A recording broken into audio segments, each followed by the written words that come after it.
ആകാശവാണി നമസ്കാരം. പ്രത്യേക വാർത്താ ബുള്ളറ്റിൻ വായിക്കുന്നത് ശ്രീലത. കോവിഡ് വാക്സിന്റെ കാര്യക്ഷമത ഉൾപ്പെടെയുള്ള കാര്യങ്ങളെപ്പറ്റി ജനങ്ങളോട് ലളിതമായ രീതിയിൽ വിശദീകരിക്കണമെന്ന് വാക്സിൻ നിർമ്മാണ കമ്പനികളോട് പ്രധാനമന്ത്രി നരേന്ദ്രമോദി. കോവിഡ് വാക്സിൻ വികസനവുമായി ബന്ധപ്പെട്ട 3 കമ്പനികളുമായി വീഡിയോ കോൺഫറൻസിംഗിലൂടെ ആശയവിനിമയം നടത്തുകയായിരുന്നു അദ്ദേഹം. കോവിഡ് വാക്സിൻ വികസനത്തിനായി പരിശ്രമിക്കുന്ന ശാസ്ത്രജ്ഞരെ പ്രധാനമന്ത്രി അഭിനന്ദിച്ചു. വാക്സിൻ വിതരണവുമായി ബന്ധപ്പെട്ട ക്രമീകരണങ്ങളും ചർച്ച ചെയ്തു. വാക്സിൻ നിർമ്മാതാക്കളുമായി ബന്ധപ്പെടാനും വാക്സിൻ വേഗത്തിൽ ലഭ്യമാക്കാനുമുള്ള പ്രവർത്തനങ്ങളിൽ ഏർപ്പെടാനും ബന്ധപ്പെട്ട വകുപ്പുകളോട് പ്രധാനമന്ത്രി നിർദ്ദേശിച്ചു. വാക്സിൻ ഗവേഷണത്തിന് മാത്രമല്ല വാക്സിൻ ഉൽപ്പാദനത്തിലും ഇന്ത്യ ലോകത്തിന് മാതൃകയാകുമെന്ന് ശ്രീ നരേന്ദ്രമോദി പറഞ്ഞു. സംസ്ഥാനത്ത് ഇന്ന് 3382 പേർക്ക് കോവിഡ്-19 സ്ഥിരീകരിച്ചതായി മുഖ്യമന്ത്രി പിണറായി വിജയൻ വാർത്താസമ്മേളനത്തിൽ അറിയിച്ചു. കഴിഞ്ഞ 24 മണിക്കൂറിനിടെ 34,689 സാമ്പിളുകളാണ് പരിശോധിച്ചത്. കൂടുതൽ വിവരങ്ങളുമായി ദേവിപ്രിയ.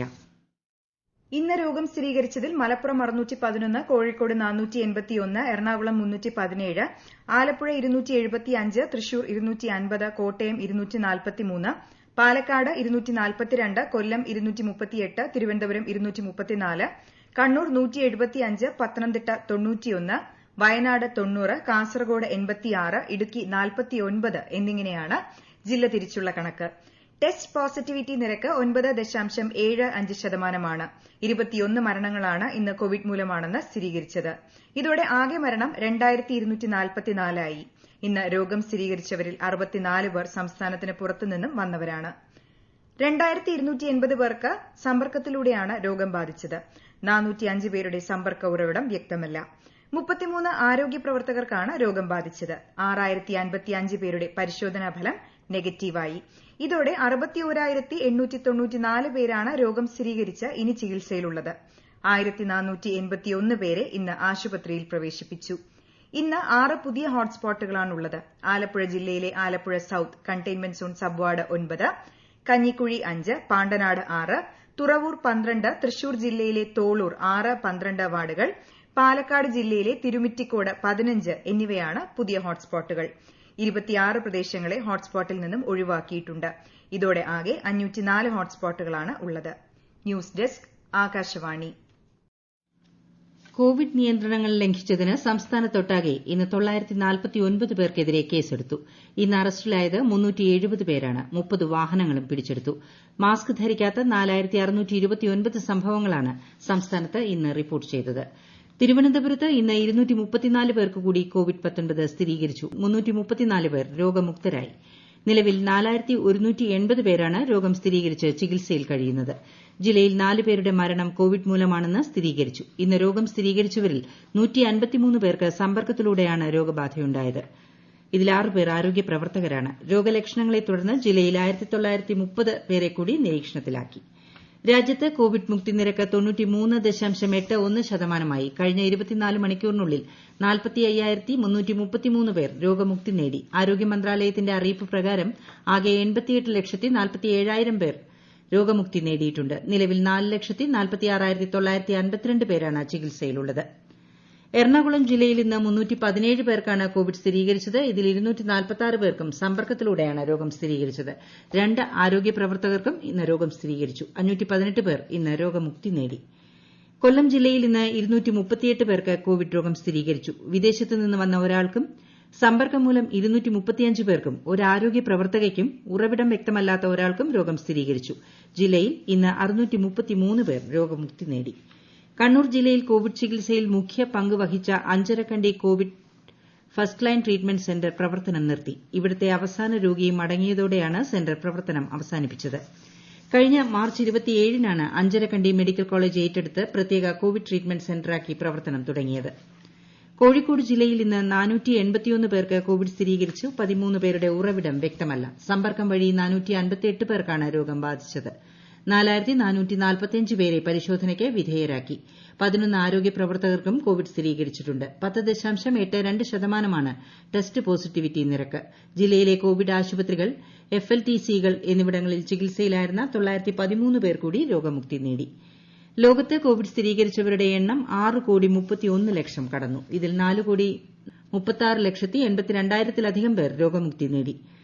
14,67,000-ത്തിലധികം പേർ മരിച്ചു. ഏറ്റവും കൂടുതൽ രോഗികൾ അമേരിക്കയിലാണുള്ളത്. ഇവിടെ 1,37,57,000-ത്തിലധികം പേർ രോഗബാധിതരായി. 2,73,000-ത്തിലധികം പേർ മരണപ്പെട്ടു.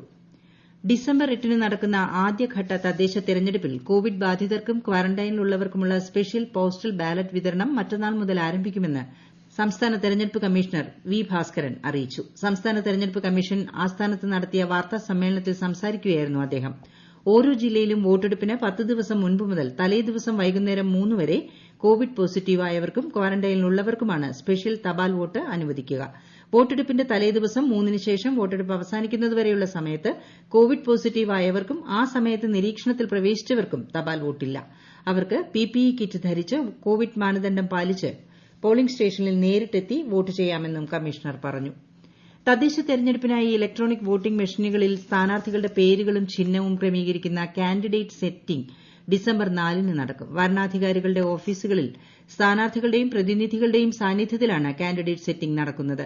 ഇതിനായി വോട്ടിംഗ് മെഷീനുകൾ ഡിസംബർ 2, 3 അതത് റിട്ടേൺ ഓഫീസർമാർക്ക് വിതരണം ചെയ്യും. കോവിഡിന്റെ പശ്ചാത്തലത്തിൽ കാൻഡിഡേറ്റ് സെറ്റിംഗിനും കൃത്യമായ കോവിഡ് പ്രോട്ടോകോൾ പാലിക്കേണ്ടതുണ്ടെന്ന് ജില്ലാ കളക്ടർ ഡോക്ടർ നവ്ജ്യോത് ഖോസ പറഞ്ഞു. കൊല്ലം ജില്ലയിലെ വോട്ടർമാരിൽ കോവിഡ് ബാധിച്ച് ചികിത്സയിൽ കഴിയുന്നവർക്കും ക്വാറന്റൈനിൽ കഴിയുന്നവർക്കും തദ്ദേശ തെരഞ്ഞെടുപ്പിൽ വോട്ട് ചെയ്യാനുള്ള പ്രത്യേക ക്രമീകരണങ്ങൾ സജ്ജമാവുന്നു. സ്പെഷ്യൽ പോസ്റ്റൽ ബാലറ്റിലൂടെ തെരഞ്ഞെടുപ്പിൽ പങ്കാളികളാകാനുള്ള സൌകര്യമാണ് ഒരുക്കുന്നത്. ജില്ലാ മെഡിക്കൽ ഓഫീസർ തയ്യാറാക്കുന്ന ലിസ്റ്റ് പ്രകാരമാണ് സ്പെഷ്യൽ പോസ്റ്റൽ ബാലറ്റുകൾ വിതരണം ചെയ്യുന്നത്. കൊല്ലം ജില്ലാ പഞ്ചായത്ത് ഡിവിഷനുകളിലെ ബാലറ്റ് പേപ്പറുകൾ കളക്ടറേറ്റ് കോൺഫറൻസ് ഹാളിൽ ഉപവരണാധികാരികൾക്ക് കൈമാറി. ജില്ലയിലെ 11 ബ്ലോക്ക് അസിസ്റ്റന്റ് റിട്ടേണിംഗ് ഓഫീസർമാർ ബാലറ്റ് പേപ്പറുകൾ കൈപ്പറ്റി. ബാലറ്റുകൾ വോട്ടിംഗ് കേന്ദ്രത്തിൽ സജ്ജീകരിച്ച് വിതരണ കേന്ദ്രങ്ങൾ വഴി പ്രിസൈഡിംഗ് ഉദ്യോഗസ്ഥർക്ക് കൈമാറും. ഇടുക്കി ജില്ലയിൽ ജാഗ്രത പുറപ്പെടുവിച്ചു. ന്യൂനമർദ്ദത്തെ തുടർന്ന് ശക്തമായ ചുഴലിക്കാറ്റ് രൂപം കൊള്ളുന്ന സാഹചര്യത്തിൽ ഇടുക്കി ജില്ലയിൽ ജില്ലാ ദുരന്ത നിവാരണ അതോറിറ്റി ജാഗ്രതാ നിർദ്ദേശം പുറപ്പെടുവിച്ചു. തെക്കൻ കേരളം ലക്ഷ്യമാക്കി നീങ്ങുന്ന ചുഴലിക്കാറ്റ് വരും ദിനങ്ങളിൽ ഇടുക്കി ജില്ലയിലും എത്തുമെന്നാണ് പ്രതീക്ഷിക്കുന്നത്. ഈ സാഹചര്യത്തിൽ തയ്യാറെടുപ്പുകൾ പൂർത്തീകരിക്കാൻ ദുരന്ത നിവാരണ അതോറിറ്റി ചെയർമാൻ കൂടിയായ ജില്ലാ കളക്ടർ വിവിധ സർക്കാർ വകുപ്പുകൾക്ക് നിർദ്ദേശം നൽകി. ഡിസംബർ 3-ന് തിരുവനന്തപുരം ജില്ലയിൽ റെഡ് അലർട്ട് പ്രഖ്യാപിച്ച സാഹചര്യത്തിൽ ജില്ലയിലെ സാഹചര്യം വിലയിരുത്തുന്നതിനായി കളക്ടർ ഡോക്ടർ നവ്ജ്യോത് ഖോസയുടെ നേതൃത്വത്തിൽ നാളെ കളക്ടറേറ്റിൽ ദുരന്ത നിവാരണ അതോറിറ്റി യോഗം ചേരും. ഡെപ്യൂട്ടി കളക്ടർമാർ, തഹസിൽദാർമാർ, മറ്റു വകുപ്പുകളിലെ ജില്ലാതല ഉദ്യോഗസ്ഥർ, കര, വ്യോമസേന, കോസ്റ്റ് ഗാർഡ് കമാൻഡർമാർ, വിഴിഞ്ഞം തീരദേശ police station എസ്എച്ച്ഒ, fisheries deputy director, ദുരന്ത നിവാരണ അതോറിറ്റി അംഗങ്ങൾ എന്നിവർ പങ്കെടുക്കും. സ്പ്രിംഗ്ലർ ഇടപാടിനെക്കുറിച്ച് അന്വേഷിക്കാൻ സർക്കാർ ആദ്യം നിയോഗിച്ച മാധവൻ നമ്പ്യാർ കമ്മിറ്റിയുടെ റിപ്പോർട്ട് പ്രസിദ്ധപ്പെടുത്തണമെന്നും അതിന്റെ ഒരു കോപ്പി തനിക്ക് നൽകണമെന്നും ആവശ്യപ്പെട്ട് പ്രതിപക്ഷ നേതാവ് രമേശ് ചെന്നിത്തല മുഖ്യമന്ത്രിക്ക് കത്ത് നൽകി. റിപ്പോർട്ടിൽ വിവരശേഖരണത്തിനായി സ്പ്രിംഗ്ലറെ നിയോഗിച്ചതിൽ സർക്കാരിനുണ്ടായ വീഴ്ചകൾ വ്യക്തമായി പറഞ്ഞിരുന്നതായി ശ്രീ ചെന്നിത്തല കത്തിൽ ചൂണ്ടിക്കാട്ടി.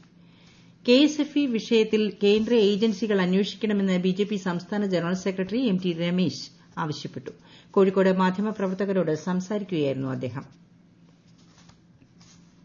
ഊരാളുങ്കൽ ലേബർ കോൺട്രാക്ട് സൊസൈറ്റി മുഖ്യമന്ത്രിയുടെയും സിപിഎമ്മിന്റെയും മറയാണെന്ന് ബിജെപി സംസ്ഥാന പ്രസിഡന്റ് കെ സുരേന്ദ്രൻ പാലക്കാട് വാർത്താസമ്മേളനത്തിൽ പറഞ്ഞു. ഒരു തരത്തിലുള്ള ടെൻഡർ മാനദണ്ഡങ്ങളും പാലിക്കാതെയാണ് 100 കണക്കിന് കോടിയുടെ കരാർ ഊരാളുങ്കലിന് നൽകിയത്. കള്ളപ്പണം വെളുപ്പിക്കാനുള്ള സിപിഎമ്മിന്റെ എളുപ്പ വഴിയാണ് ഇത്തരത്തിലുള്ള കരാറുകൾ. ഊരാളുങ്കലിന് ലഭിച്ച കരാറുകളുടെ വിശദാംശങ്ങൾ പുറത്തുവിടണമെന്നും ശ്രീ സുരേന്ദ്രൻ ആവശ്യപ്പെട്ടു. സംസ്ഥാനത്തെ ഐടി പ്രോജക്ടുകളിൽ നിന്ന് പ്രൈസ് വാട്ടർ ഹൌസ് കൂപ്പേഴ്സിനെ വിലക്കിയതോടെ ഇത് സംബന്ധിച്ച് പ്രതിപക്ഷം ഉന്നയിച്ച ആരോപണങ്ങളെല്ലാം ശരിയാണെന്ന് ഒരിക്കൽ കൂടി തെളിഞ്ഞിരിക്കുകയാണെന്ന് പ്രതിപക്ഷ നേതാവ് രമേശ് ചെന്നിത്തല. വൻ പദ്ധതികളെന്ന പേരിൽ സർക്കാർ കൊണ്ടുവന്നതെല്ലാം കൺസൾട്ടൻസി തട്ടിപ്പിനുള്ള മറ മാത്രമാണെന്നാണ് പ്രതിപക്ഷം ചൂണ്ടിക്കാണിച്ചിരുന്നത്. അത് ശരിയാണെന്നാണ് സർക്കാർ നടപടി വ്യക്തമാക്കുന്നതെന്ന് ശ്രീ ചെന്നിത്തല പ്രസ്താവനയിൽ പറഞ്ഞു. സംസ്ഥാന സർക്കാരിന് കൂട്ടുത്തരവാദിത്തം നഷ്ടപ്പെട്ടതായി കെപിസിസി പ്രസിഡന്റ് മുല്ലപ്പള്ളി രാമചന്ദ്രൻ. സർക്കാർ വലിയ സാമ്പത്തിക ബാധ്യതയിലാണെന്ന് ശ്രീ മുല്ലപ്പള്ളി പ്രസ്താവനയിൽ പറഞ്ഞു. കണ്ണൂർ രാജ്യാന്തര വിമാനത്താവളത്തിലിറങ്ങിയ 3 യാത്രക്കാരിൽ നിന്ന് 1322 ഗ്രാം സ്വർണം കസ്റ്റംസ് പിടിച്ചെടുത്തു. ദുബായിൽ നിന്നെത്തിയ കർണാടക സ്വദേശികളിൽ നിന്നുമാണ് സ്വർണം പിടികൂടിയത്. 2 പേർ എയർ ഇന്ത്യ വിമാനത്തിലും ഒരാൾ ഗോ എയർ വിമാനത്തിലുമാണ് കണ്ണൂരിലെത്തിയത്. പ്രത്യേക വാർത്താ ബുള്ളറ്റിൻ കഴിഞ്ഞു. ഞങ്ങളുടെ വാർത്തകളും വാർത്താധിഷ്ഠിത പരിപാടികളും all India radio news Thiruvananthapuram എന്ന യൂട്യൂബ് ചാനലിൽ ലഭ്യമാണ്. കൂടുതൽ വാർത്തകൾക്കായി @all India radio news Thiruvananthapuram എന്ന ഫേസ്ബുക്ക് പേജും @ARnews_TVM എന്ന ട്വിറ്റർ ഹാൻഡിലും സന്ദർശിക്കുക. അടുത്ത വാർത്താ പ്രക്ഷേപണം രാവിലെ 6:45-ന്.